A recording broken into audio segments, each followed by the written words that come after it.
man watches a TV screen showing file footage of U.S.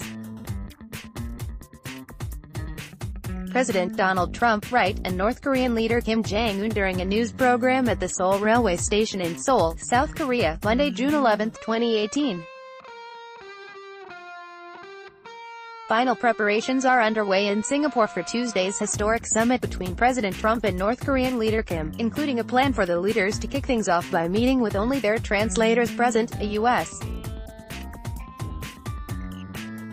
official said. The signs read, Summit between the United States and North Korea, AP photo, on Young-jun, with details about President Trump's historic meeting with North Korean leader Kim Jong-un coming out in precious little dribs and drabs. The world will probably have to wait until the bitter end to find out what the heck just happened. The summit is being held Tuesday, which is Monday night in California, at a luxury hotel on a secluded island in Singapore called Sentosa. And since it's the first such meeting between a sitting U.S. president and a North Korean leader, it will start with the mother of all photo ops, followed by a hush-hush sit-down with only the two leaders and their translators, and wrapped up with a press conference and both men going back to where they came from.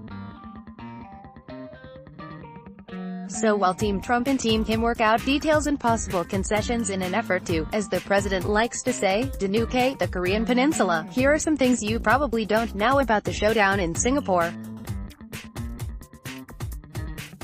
An Obama holdout holds a central role in Trump's entourage along with marquee names like Secretary of State Mike Pompeo, Chief of Staff John Kelly and National Security Advisor John Bolton. There's another guy on board who's decidedly un-Trumpian. Seoul-born Sung Kim, a former prosecutor at the Los Angeles County District Attorney's Office, was nominated by President Obama to be ambassador to South Korea and then to the Philippines.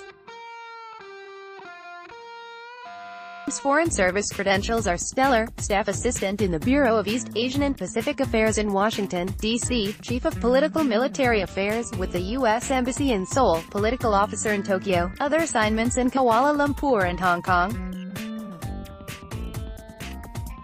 Of Seoul, Kim once said, "It is after all my city of birth and the place I have always considered to be my second home." The summit's venue is an island with a strange former name. This side of the meeting, an island resort called Sentosa, is connected to Singapore by a causeway and a cable car. Houses, among other attractions, the Butterfly Park, an insect kingdom with over 15,000 live butterflies, 3,000 species of rare insects.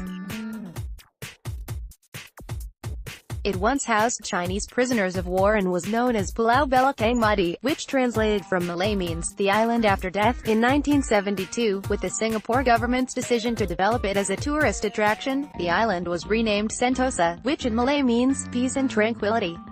Could a bromance be in the works? The whole thing, of course, could go south if the summit devolves into a Trump tantrum or Kim gets too cocky. On the other hand, Trump can be a bona fide schmoozer while Kim has a penchant for warm and engaging body language. The North Korean leader knows how to lay on the charm, and the notoriously secretive 34-year-old has been described by The New Yorker as charming, reasonable and accommodating. During recent talks, Kim was said to have toasted and hugged South Korean officials, and even brought a magician for the evening's entertainment. The meeting is shrinking as we speak. Before the summit even gets underway, it is being downsized.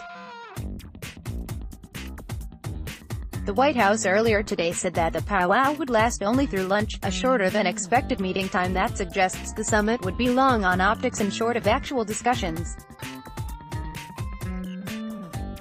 Trump and Kim will greet one another at 9 a.m.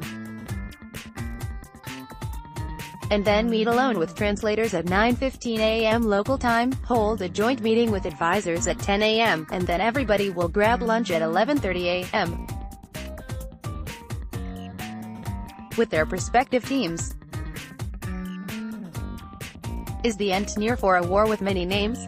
President Trump has expressed hope that his summit with Kim could lead to the formal conclusion of the Korean War, even though President Truman called it a police action, and the United States never really declared war in the first place. What we could see, if Trump and Kim get on the same page, is the end of a war with many different names. In South Korea, the war is usually referred to as 625 or the 625 upheaval, a reference to the date of its commencement on June 25. North Koreans call it the Fatherland Liberation War. Meanwhile, the Chinese got even more creative, calling it the War to Resist America and Aid Korea. And in the English-speaking world, it's been called the Forgotten War, or the Unknown War, because of its relatively small scale when compared to global events such as World War II. ADU might also like don't limit yourself on SIM-only plans that are only Singtel on Money Smart. Kim Lim, daughter of Tycoon Peter Lim, on being a hot premium content Trump-Kim summit, security to be ramped up in Tanglan, Straits Times. Speed up your PlayStation console easily with Hardware Zone Y Asia. Paints a bright picture for investors. Allianz Global investors get a complimentary advanced Genifique trial kit, and Lancome porn star Olivia Nova, who died Sunday, wanted to be. MercuryNews.com. Trump throws G7 into disarray with tweets after he. MercuryNews.com. Mountain View, police asking for help in finding boy. MercuryNews.com. Recommended by